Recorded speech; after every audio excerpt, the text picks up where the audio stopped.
started to just really, really believe in happy endings in movies in a way that I had to. I had to believe there was going to be a happy ending for me. I had to. I had to believe it was going to be like a movie. I believe those things so much that they actually began happening to me.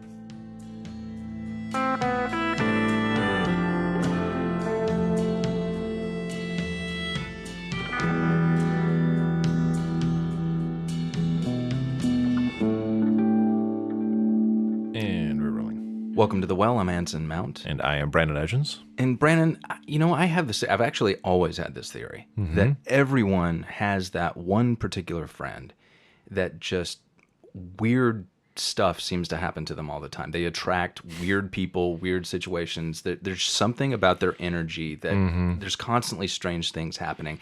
And they always have this story about this happened or that. And you're like, there's no way. And then it turns out it's true. Do you have a friend like that? Yes. Who?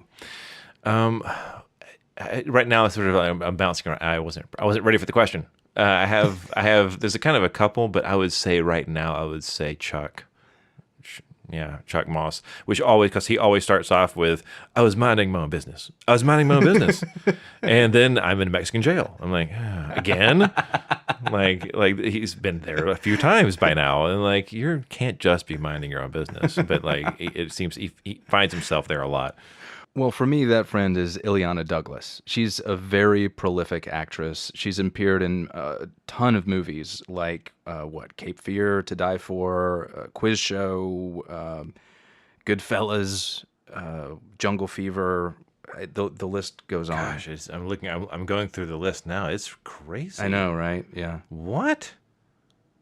172 credits? Yeah. How does anyone do that? I know.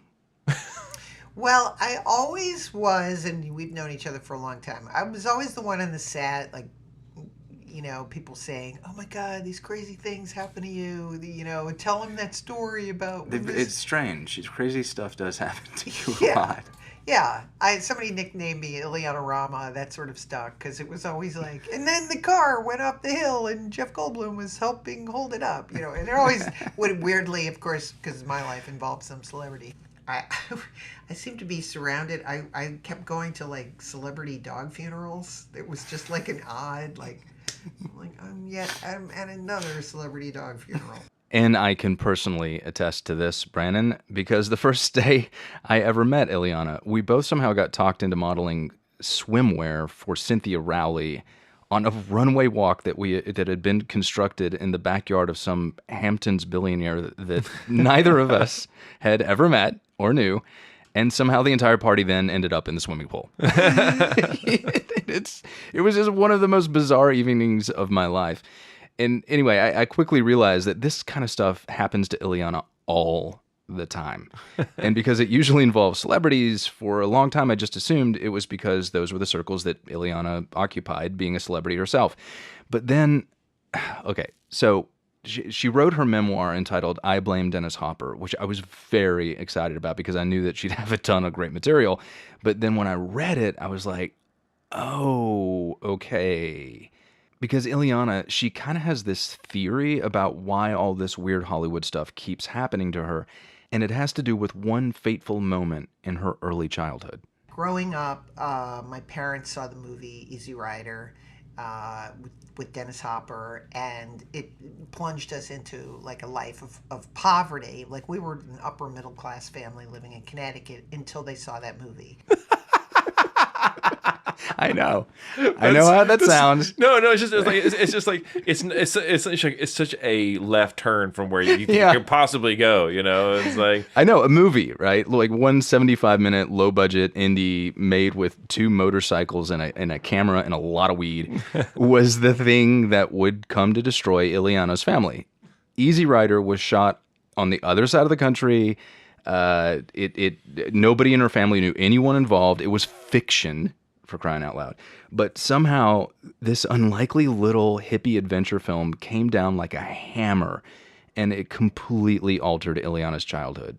To be honest, it altered her entire life. But I'm getting ahead of the story. The reason I called the book I Blame Dennis Hopper is that if my parents hadn't seen that movie, and they were transformed by a character in a movie that Dennis Hopper was embodying. My family, my parents met in the late 50s, and were living in New York, and I think it was very much like a part of the American dream to move to Connecticut and have children. The urban centers and their industries are only minutes away from highly desirable suburban communities, such as West Hartford and Manchester, which provide ample variety in residential choice for workers and executives alike.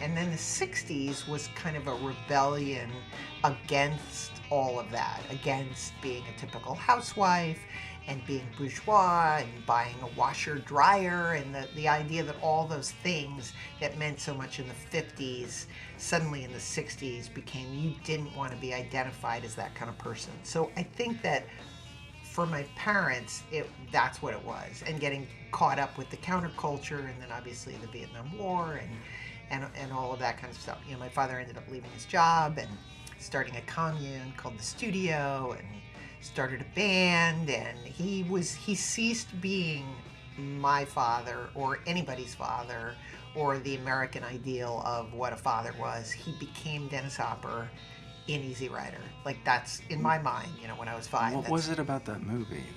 I think that what it represented for me, and I've pieced this together myself. Some of it is the times, obviously the movie had such an influence on people.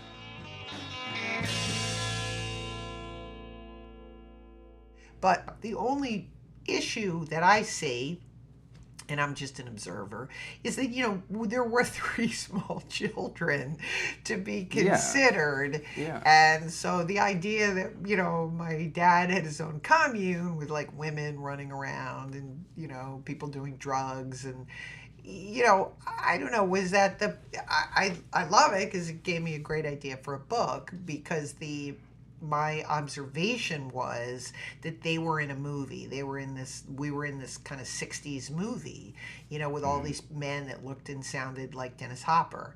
And I didn't want to be in that movie. I wanted to be, as soon as I discovered my grandfather was Melvin Douglas. Quick, important note here for those who don't know who Melvin Douglas was. He was an actor. Larry, Yes, Jim. they're back. Fine. Have a good trip?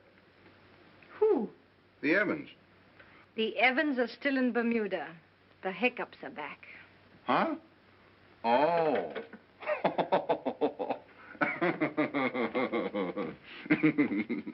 The joke's on me, huh? He actually won an Academy Award for Best Supporting Actor in one of my favorite films, HUD, with Paul Newman. So Illeana's father, a businessman who upended his own life because of a movie, turns out he was the son of a movie star. Is this starting to make a little sense? Yes. That's the movie I wanted to be in. I wanted to be in the black and white movie where people had enough food to eat and were drinking champagne and, dancing on shiny marble floors. And I don't know why and everybody just has money. Yeah, that's what I, wanted. And I understood it. I was old enough to understand we had money and that we didn't have money. Like, so we went from, and I lived in a suburb in Connecticut where everybody was very wealthy, but we suddenly were not wealthy. So I was taught that, Barbie dolls are bad and television is bad and commercialism is bad. And so I was caught as a child between like loving all that stuff and thinking it was great, and and knowing the edict of my family was that you've got to be hippies, and there was severe sort of bullying for the persecuted. I was absolutely persecuted for the lifestyle of my parents. So it's interesting when people talk about bullying today because they're being bullied, but I was bullied. I felt helpless. Like, it wasn't my fault that they chose to be hippies and, have goats running around and, You know, my father used to drive around town with goats from the commune because he would rotate the goats because he thought that he sensed that cosmically the goats didn't want to be penned in, so he took the back seat. You know, and he always had some bombed out car that would, you know, we'd buy for $100 and it would run for 6 months. And he took the back seat out of every car, and then he'd rotate and have the goats in the car and drive them around town. And, you know, people would be like, isn't your father the one who rides around with the goats? And no, I don't. I have no idea what you're talking about. So I just learned to have this, you know, this kind of great facade, and there were constantly people at her house, strangers, you know, this element of danger was always around, you know, grown-ups, drugs, things like that, being left at people's houses. You know, it's like, you know, just like, what's happening? But then as the decade goes on and as we get into the 70s, the excesses of this lifestyle for me as an observer became pretty scary and pretty crazy. In the end, all that scariness and craziness culminated in her father hopping into a blue Volkswagen with his new girlfriend and her 2 kids and driving away. And so movies became for me a very safe, you know, a safe environment, and started projecting myself in films, like imagining that, you know, Richard Dreyfuss was my friend, Liza Minnelli was my friend. Like they knew me. You know, I had a self-awareness that I was watching movies that I was not. I no longer fit in my own world because of the environment that my parents had created. And so what I gravitated towards was the character in the movie that also seemed to be self-aware. And for me, that first person was Richard Dreyfuss, was like American Graffiti, because I was a kid I was like the class clown, and I tried to make everyone funny, but I didn't feel comfortable in any world except a world of movies where it seemed like I would see people like myself. And I really believe, and sounds a little cornball, but I think it's true. I started to just really, really believe in happy endings in movies in a way that I had to believe there was going to be a happy ending for me. I had to believe it was going to be like a movie. You know, when I saw The Goodbye Girl, I really believed in that movie. Like I was going to be Elliot Garfield. Like I was going to go to New York and be an actor and wear a scarf, and, you know, it represented, as cornball as it sounds, like I'm going to live on the Upper West Side. And guess what? I did.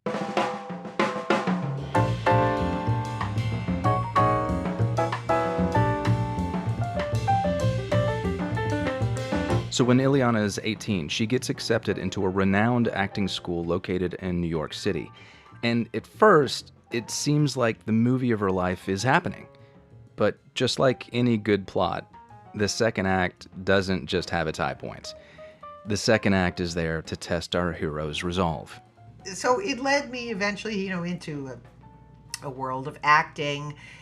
I was going to acting school, this first acting school I went to, which was the American Academy, and they hated me there. I was like hanging by a thread. They said things to me like, here's an example.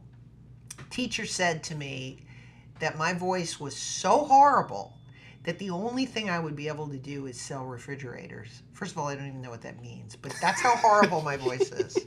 So I was like, what does that even mean? Sell refrigerators. And what was crazy was that every time I would go on stage and do something, the class and the audience, like I would just put one foot on the stage and everybody would start laughing. And I would get this great response. And then the teacher would always say, you know, that's your problem, Illeana. You're playing for the audience. And I'd be like, who else should I be playing for? You know, and the audience would laugh and everything. But I was constantly getting in trouble. And I was constantly being told that I was horrible. There was another teacher who said to me, some people are sexy. You try to be sexy. That was another classic American Academy Tell us the story that you About told Lee- me outside about Lee Marvin. Well, this is crazy, because again, I really felt true romantic feelings for Lee Marvin. I know. I don't know why. It was a musical. I don't know why. I was in love with him. I just fell madly in love with Lee Marvin in Paint Your Wagon. I can't explain it. And I was on my way to school. I'd had a very tough year. And I was on my way to school. And they actually called them the final scenes. You did your final scene. And based on your final scene, for all the judges, the people, the teachers, you get asked back or not. So I'm on my way to school, and I was like, oh my God, I felt ill, horrible. Like, why am I here? What am I doing? Please, God, give me some sign. Because I'd always ask the universe for, you got to give me some sign that this is meant to be. And I'm walking there, and I look up, and walking the opposite way on Fifth Avenue, and there is standing the Silver Fox, Lee Marvin, walking down Fifth Avenue. Nobody notices him, just casually dressed. And I literally did something that I have never done before or after 18 years old. I'm 80s. Imagine me with the big hair. I probably had the big hair with the clip up in the thing. Jumped in his bed. I was like, oh my God, you're Lee Marvin. And I love how when you do things like this, you think that they're going to be, you think that they're going to be thrilled. Oh my God, I am. Yeah. You're Lee Marvin. This is incredible. I was like, you're in the first movie I ever saw, Paint Your Wagon. My grandmother took me to see Paint Your Wagon, Radio City, and it just starts coming out. And he looked like he was sort of hungover. He sort of stooped down, very Lee Marvin, just looking at me. And I go to list every film, and I said Dirty Dozen, and I love the Dirty Dozen. And then I was like, oh, he's really going to be impressed because I'm going to bring up Pocket Money. And I go, and I saw Pocket Money. Pocket Money, and I know that Offset, Pocket Money, it's a movie you didn't really like, working with Paul Newman. And The Big Red One, and I've seen it multiple times. And I said, yeah, Mark Hamill's in Star Wars, but I don't care about Star Wars. I care about The Big Red One. And I go, Gorky Park. I just saw Gorky Park. He goes, he's my dog, I'll gut him. And I was quoting him from his line from Gorky Park. And I said, anyway, I just had to say it because I was looking for a sign, and I'm on my way to I'm an actress. I'm an actress. Doing my final scene. And, this is a sign. And he literally put his hand up like, I can't take it anymore. And then he said, young lady, if you have half as much energy on stage as you do in life, you ought to do just fine.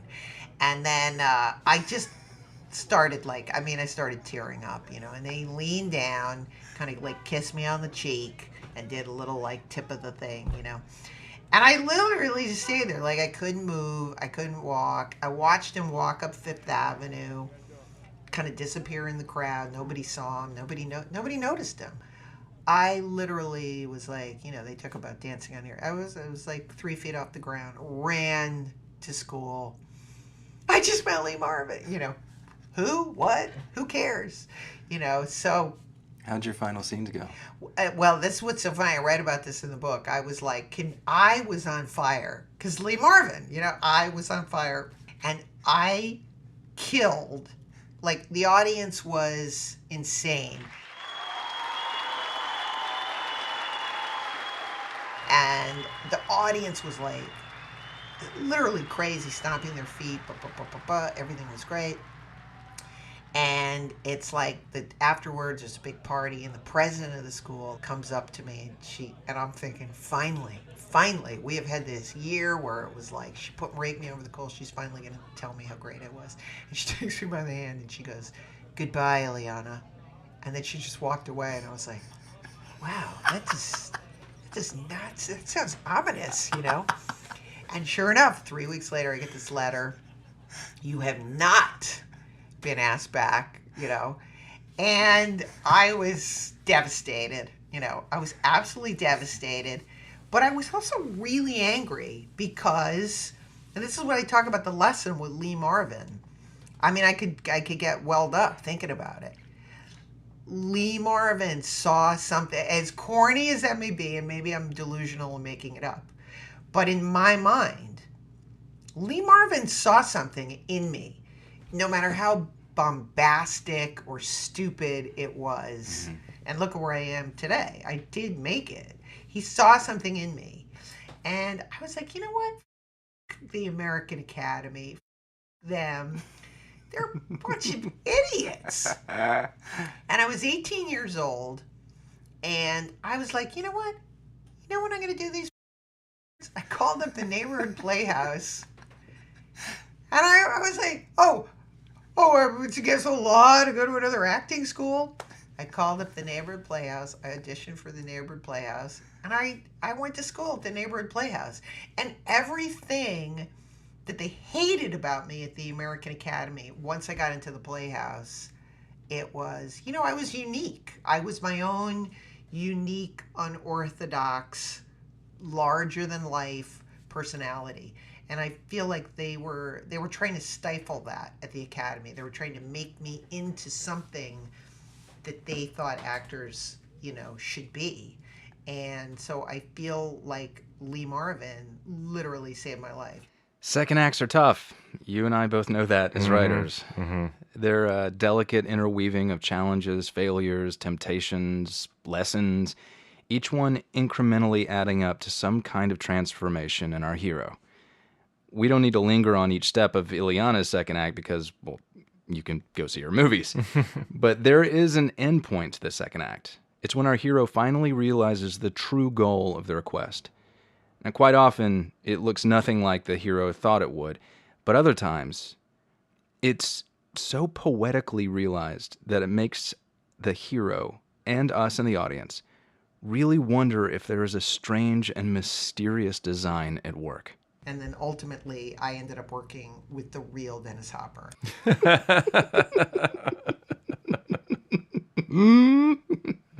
Yeah, you probably saw that coming, didn't you? He had to figure into the story more than just as inspiration for her dad. Yes. So in 1995, Illeana's attached herself to this little independent film she was helping to develop and was going to be in. And at this point, she's already got over 10 feature films under her belt. She's made it. She's an adult, supporting herself with her craft. She's a highly respected professional within the entertainment industry. And then the guy who's arguably responsible for destroying Illeana's childhood, her family, and setting her on the very course she is now on, is cast to play alongside her in a film that is titled, and I am not making this up, Search and Destroy. More than any other person, he influenced my life. And then, how often do you get to meet the person who changed your destiny? Because I think that had I grown up in the suburbs of Connecticut and gone to Smith College, and I would have been gone in a completely, probably different way. I don't know what that would have been. Maybe I would have been a writer or something like that. But so did you ever get to tell Dennis about your childhood? Absolutely, yeah. Really? Before I was going to do the book, I wanted to actually do a documentary about it, and he knew about this. And I said, I bet there's a whole bunch of people whose lives you've ruined, and we should go. I nursed a fantasy that he and my father would meet. I don't know, that was my own sort of thing. But I said, we should go across the country and we should take on motorcycles. On motorcycles, yeah. And I said, let's talk to all the people, because I said, I feel like that movie, more than any other movie, changed America. It changed films, the way films were distributed. It marks kind of, you're talking about the end of the studio system. It just like a rebel, he embodied James Dean, but put it in a new spin, this hippie spin. And I just think it was a pivotal movie, Two guys, that's the tagline is, they went searching for an America that was no longer there. I think that was the dilemma of people like my parents. They were, they were taught to be, have kids, move to the suburbs, be on the PTA. And some people rebelled from that. My parents were part of those people. They rebelled. They didn't adhere to that, and then that created a whole new generation of people that were rebellious. And I'm one of those, I became one of those people. And right. Through working with Dennis Hopper, I forgave my parents because he was such a iconic in real life. I was like, tell me another story.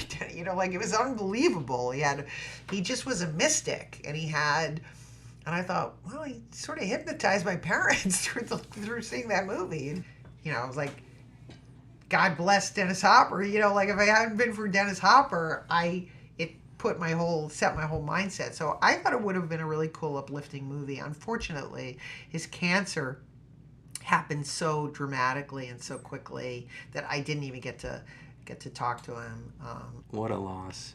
Yeah, he was great. And he was also interesting, too, I wrote about in the book, because he was an actor that started out in doing studio films and then broke out of it and did Easy Rider and did these indie movies, and you know, lost it, and then comes back at the end of his career and finishes out by doing studio movies and becomes like a completely different, you know, almost like poking fun at his own image in a way, is like his latter movies.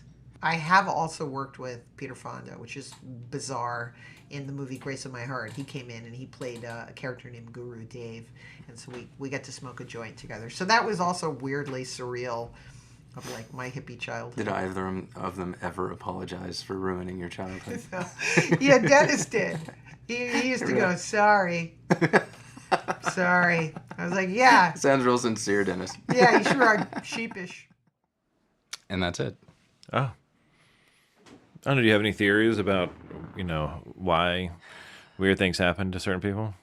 I don't know, but in this particular instance, you know, it's easy to dismiss it from the outside by saying, oh, well, that, you know, you're in that world, there's famous people around. But no, it's even weirder, I think, the way that film has tied into pivotal moments of Illeana's life. And it's so well explored in her book. It's a great read. I was laughing, I was tearing up. It's got both of those, comedy and pathos. And I think she's a really good writer. I highly recommend the book to anybody interested in her or film or soul searching in general. I think Lee Marvin was right. I mean, that 18-year-old energy is still there. Yeah, oh yeah. And I think she strikes me as one of those people that's just like, I feel a thing, I do a thing, you know, like, yeah, fast. Yeah. Because she is alive to the moment. Whatever's happening, it's gonna hit her. It makes her a great actress. It does, and she's gonna react. She's gonna bounce off of it. It's gonna bounce off her. It's going to. She doesn't do the. She's clearly not a person who's like, oh, I need to go hide and think about this for a second. Not to say that she's not introspective. That's not at all what I'm saying. But she's alive to the moment. Oh yeah. You know, and most people are. You know, are kind of that involves a certain. I think a lot of people would feel that as a loss of control, which is why they don't do it. And for people like her, I don't think that's her experience at all. I think that's just the way she goes through life. She's a rock. Yeah. Yeah. Mm-hmm. Yeah.